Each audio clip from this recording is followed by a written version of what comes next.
ನನಗೆ ಸಿಕ್ಕಂಥ ಎಲ್ಲ ಒಳ್ಳೆ ಸ್ನೇಹಿತರುಗಳೇ ನನಗೆ ಸಿಕ್ಕಿದ್ದು ಸರ್. ಒಳ್ಳೆ ಸ್ನೇಹಿತರ ಬಗ್ಗೆ ನೀವು ಮಾತ್ರ ಮಾತಾಡಿದ್ರಿ, ಕೆಟ್ಟ ಸ್ನೇಹಿತರ ಬಗ್ಗೆ ಏನಾದರೂ ಹೇಳ್ಬೋದಾ ಸರ್? ಮುಗಿದೋಗಿರೋ ಅಧ್ಯಾಯ ಬಗ್ಗೆ ಮಾತಾಡಿದ್ರೆ ಏನೂ ಪ್ರಯೋಜನ ಸರ್. ಒಂದ್ಸಲ ಕಳೆದೋಗಿದ್ಮೇಲೆ, ಒಂದ್ಸಲ ಗಾಜಿನ ಬಾಟ್ನ ಬಿಟ್ಟು ಹೊಡೆದೋದ್ಮೇಲೆ ವಾಪಸ್ ಅದು ಕೂಡ್ಸೋಕ್ಕೆ ಸಾಧ್ಯನೇ ಇಲ್ಲ ಸರ್. ತುಂಬ ಜನ ತುಂಬ ಮೋಸ ಮಾಡಿದ್ದಾರೆ ಸರ್ ಜೀವನದಲ್ಲಿ. ಅವರೆಲ್ಲರೂ ಚೆನ್ನಾಗಿರಲಿ ಅಂತ ಬಯಸ್ತೀನಿ ಸರ್. ನಾನು ಯಾರು ಕೆಟ್ಟವರಿರಲಿ ಅಂತ ನಾನು ಬಯಸೋಕ್ಕೆ ಇಷ್ಟಪಡಲ್ಲ. ಅವರೆಲ್ಲರೂ ಒಳ್ಳೆಯವರಾಗಿರಲಿ ಸರ್. ಅವ್ರವ್ರ ಕಾಲಕ್ಕೆ ತಕ್ಕಂಗೆ, ಅವ್ರ ಕ್ರಮೇಣ ತಕ್ಕಂಗೆ ಅವ್ರಿಗೆ ಏನು ಆಗಬೇಕಾಗಿತ್ತು ಅದ್ರ ಮೇಲೆ ಅವರು ಬದಲಾವಣೆ ಆಗಿದ್ದಾರೆ ಬಿಟ್ಟರೆ ಸರ್. ಒಂದು ಪ್ರಾಣಿನ ಒಂದು ಸಾಯಿಸಿ ತಿಂದು ಬದುಕಿದಾರೆ ಇನ್ನೊಂದು ಜೀವನ ಬದುಕೋಕ್ಕಾಗೋದು ಸರ್. ಹೌದು. ಇಲ್ಲ ಅಂದರೆ ಅದು ಬದುಕಲ್ಲ ಸರ್. ಅದೇ ಥರ ಅವರು ಕೂಡ ಸರ್, ಒಬ್ಬನ ತುಳಿದಾಗಲೇ ಇನ್ನೊಬ್ಬ ಬೆಳೆಯೋಕ್ಕಾಗೋದು ಸರ್.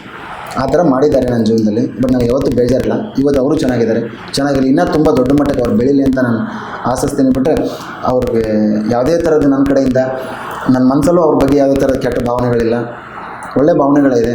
ಅವರು ಚೆನ್ನಾಗಿರಲಿ, ಇನ್ನೂ ಅವ್ರು 4 ಜನ ಕೆಲಸ ಕೊಡಲಿ ಅಂತ ನಾನು ಅವ್ರಿಗೂ ಕೇಳ್ಕೊತೀನಿ ಸರ್. ನಿಮ್ಮ ಒಳ್ಳೆ ಗುಣ ಹೆಂಗಂದರೆ ನಿಮ್ಮನ್ನ ತುಳಿದು ಅವ್ರು ಬದುಕ್ತಾ ಇದ್ದಾರೆ. ಹಾಂ ಸರ್. ಬಟ್ ಅವ್ರು ತುಳಿದವ್ರನ್ನ ನೀವು ತುಳಿಯೋಕೆ ಹೋಗಿಲ್ವಲ್ಲ, ಅದು ತುಂಬ ಖುಷಿ ಆಯಿತು ಸರ್. ಜೀವನದಲ್ಲಿ ಒಬ್ಬರು ತುಳಿಯೋಕೆ ಹೋದ್ರೆ ಇನ್ನೊಬ್ಬರು ಬಂದೇ ಬರ್ತಾರೆ ಸರ್ ಮೇಲೆ. ಈ ಬಿಸ್ನೆಸ್ ಹೇಗಿದೆ ಅಂದರೆ ಸರ್, ಒಬ್ಬರನ್ನ ತುಳಿದಾಗ ಇನ್ನೊಬ್ಬರು ಬರೋಕ್ಕಾಗೋದು ಸರ್. ಹೌದು. ಬೆರಳಿಕೆಯಷ್ಟು ಜನಗಳು ಮಾತ್ರ ಪ್ರಾಮಾಣಿಕತೆಯಿಂದ ಮೇಲೆ ಬರೋಕ್ಕೆ ಸಾಧ್ಯ ಸರ್.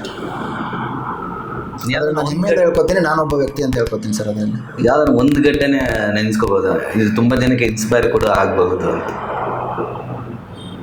ಇವತ್ತು ಆ ಘಟನೆ ನಾವು ಮರೆಯೋಕೆ ಆಗ್ತಿಲ್ಲ ಅನ್ನೋದಾದ್ರೆ ಸರ್, ಜೊತೆಗಿದ್ದಂಥ ಸ್ನೇಹಿತರುಗಳೇ ನನ್ನ ಹತ್ರ ಕೆಲಸ ಬಿಟ್ಟು ಹೋದಾಗ ನನ್ನ ಬಗ್ಗೆನೇ ಕೆಟ್ಟದಾಗಿ ಮಾತಾಡಿದ್ದು ಉಂಟು. ಅದು ಭಾಳ ನನ್ನ ಮನಸ್ಸಿಗೆ ಇವತ್ತು ಘಾಸಿ ಉಂಟು ಮಾಡಿದೆ ಸರ್. ನನಗೆ ಅನ್ಸೋದು ಯಾವತ್ತೂ ಕೂಡ ಜೊತೆಗಿದ್ದಾಗ ಇಷ್ಟು ನನ್ನ ಬಗ್ಗೆ ಒಳ್ಳೇದು ಮಾತಾಡಿ, ನನ್ನ ಜೊತೆಗಿಲ್ಲ ಅಂದಮೇಲೆ ಈ ಥರ ನನ್ನ ಬಗ್ಗೆ ಕೆಟ್ಟದ್ದು ಮಾತಾಡ್ತಾರಲ್ಲ ಅಂತ ಇವತ್ತು ನನಗೆ ಅದಿದೆ ಸರ್ ಮನಸ್ಸಲ್ಲಿ. ಬಟ್ ದೇವರು ಅವರು ಚೆನ್ನಾಗಿಟ್ಟಿರಲಿ ಸರ್. ಎಲ್ಲೇ ಇದ್ದರೂ ಹೇಗೆ ಇದ್ದರೂ ಚೆನ್ನಾಗಿಟ್ಟಿರಲಿ ಸರ್. ಸರ್, ಅಂದರೆ ಇಂಟೀರಿಯರ್ ಬಿಸ್ನೆಸ್ ಮಾತ್ರ ಮಾಡ್ತಾ ಇದ್ದೀರಾ ಇಲ್ಲ ಬೇರೆ ಬೇರೆ ಏನಾದರೂ? ಸರ್, ನಾನು ಇಂಟೀರಿಯರ್ ಬಿಸ್ನೆಸ್ ಮಾಡ್ತಾ ಇದ್ದೀನಿ. ಅದ್ರ ಜೊತೆಗೆ ನನ್ನ ಹತ್ರ ಒಳ್ಳೊಳ್ಳೆ ಇಂಜಿನಿಯರ್ಗಳಿದ್ದಾರೆ ಇವತ್ತು. ಓಕೆ. ಟಾಪ್ ದುಬೈ ಕಂಪ್ನಿಗಳಲ್ಲಿ ಮಾಡಿ ಬಂದಂಥ ಇಂಜಿನಿಯರ್ಗಳು ನನ್ನ ಕಂಪ್ನಿಯಲ್ಲಿ ಕೆಲಸ ಮಾಡ್ತಾ ಇದ್ದಾರೆ. ಕನ್ಸ್ಟ್ರಕ್ಷನ್ ಕೂಡ ಸ್ಟಾರ್ಟ್ ಮಾಡ್ಕೊಂಡಿದ್ದೀನಿ ನಾನು. ಅದ್ರ ಜೊತೆಗೆ ನಾನು FM ಚಾನಲ್ ಕೂಡ ಒಂದು ರನ್ ಮಾಡ್ತಾ ಇದ್ದೆ. ನೋಡಿದೆ ದಾವಣಗೆರೆಯಲ್ಲಿ ಒಂದು FM ಸ್ಟಾರ್ಟ್ ಮಾಡಿದ್ವಿ ನಾವು, ಕಮ್ಯುನಿಟಿ ಚಾನಲ್ ಅಂತ ಮಾಡಿದ್ವಿ. ಅದು ಒಂದು ಟ್ರಯಲ್ ಬೇಸಸಲ್ಲಿ ಮಾಡೋಣ ಅಂತ ಸ್ಟಾರ್ಟ್ ಮಾಡಿದ್ದೆ ಆ್ಯಕ್ಚುಲಿ. ಇವಾಗ ಅದನ್ನು ನಾವು ಕ್ಲೋಸ್ ಮಾಡಿದ್ದೀವಿ. ದೊಡ್ಡ ಪ್ರಮಾಣದಲ್ಲಿ ಒಂದೇನೋ ಒಂದು ತರಬೇಕು ಅಂತ ಹೇಳ್ಬಿಟ್ಟು ಪ್ರೋಸೆಸ್ ನಡೀತಾ ಇದೆ. ಆ ಪ್ರೋಸೆಸ್ಸಲ್ಲಿದ್ದೀವಿ. ಅದು ಬಿಟ್ಟು ಹೋಟೆಲ್ ಬಿಸ್ನೆಸ್ಗೆ ಕೈ ಹಾಕ್ಕೊಳ್ತೀನಿ. ಇನ್ನೇನು ಅತಿ ಶೀಘ್ರದಲ್ಲಿ ನನ್ನೊಂದು 2-3 ಬ್ರಾಂಚ್ ಹೋಟೆಲ್ ಬರ್ತಾಯಿದೆ ಬೆಂಗಳೂರಲ್ಲಿ. ಇದೇ ಸರ್ ನಂದು. ಇನ್ನೊಂದು 2-3 ವರ್ಷಕ್ಕೆ ಒಂದು 2,000 ಜನಕ್ಕೆ ನಾನು ಕೆಲಸ ಕೊಡಬೇಕು ಅಂತ ನಾನು ಟಾರ್ಗೆಟ್ ಇಟ್ಕೊಂಡು ನಾನು ಕೆಲಸ ಮಾಡ್ತಾಯಿದ್ದೀನಿ ಸರ್. ಸೂಪರ್. ಇವಾಗ ಎಷ್ಟು ಎಂಪ್ಲಾಯೀಸ್ ಸರ್? ಇವತ್ತು 150 ಜನ ಕೆಲಸ ಮಾಡ್ತಾರೆ ಸರ್. ಅವತ್ತು ನಾನು ಒಬ್ಬನೇ ಸ್ಟಾರ್ಟ್ ಮಾಡಿದ್ದೆ. ಇವತ್ತು 150 ಜನ ತಂದು ನಿಲ್ಸಿದ್ದೀನಿ ಸರ್. ಮುಂದೆ ನನಗೊಂದು ಇನ್ನೊಂದು 2,000 ಜನ, ಇನ್ನೊಂದು 4-5 ವರ್ಷದಲ್ಲಿ 2,000 ಜನಕ್ಕೆ ನಾನು ಕೆಲಸ ಕೊಡ್ತೀನಿ ಸರ್.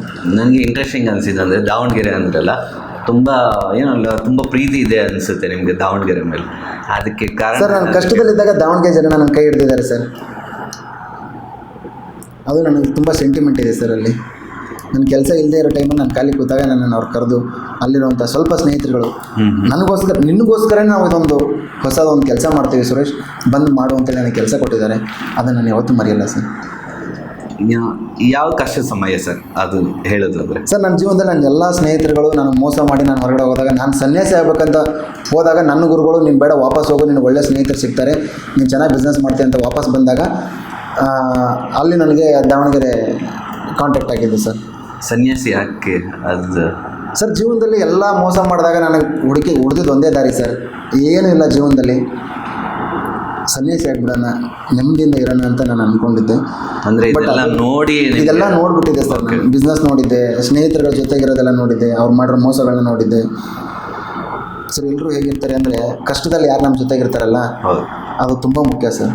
ನಾನು ಯಾರು ನನ್ನ ಕಷ್ಟದಲ್ಲಿ ಇರಲ್ಲ ಅಂತ ಅಂದ್ಕೊಂಡಿದ್ನೋ ಅವರೆಲ್ಲ ನನ್ನ ಜೊತೆಗೆ ಇವತ್ತಿದ್ದಾರೆ ಸರ್. ಯಾರು ನನ್ನ ಸುಖದಲ್ಲಿ ಇವತ್ತಿದ್ದಾರಲ್ಲ, ಮುಂದೆ ಅವ್ರು ನನ್ನ ಕಷ್ಟದಲ್ಲಿ ಯಾರೂ ಇರಲ್ಲ ಸರ್. ನಾನು ಅದನ್ನೇ ನಂಬ್ಕೊಂಡು ನಾನು ಬದುಕ್ತೀನಿ ಸರ್. ನನ್ನ ಕಷ್ಟದಲ್ಲಿ ಯಾರು ನನಗೆ ಇರಲ್ಲ ಅಂತ ಅಂದ್ಕೊಂಡಿರ್ತೀನಿ, ಅವ್ರು ನನ್ನ ಜೊತೆಗಿರ್ತಾರೋ ಅವ್ರು ನನ್ನ ಕೊನೆವರೆಗೂ ಇರ್ತಾರೆ ಸರ್. ಇವತ್ತು ಆ ಥರ ಇದ್ದಾರೆ ಜನ.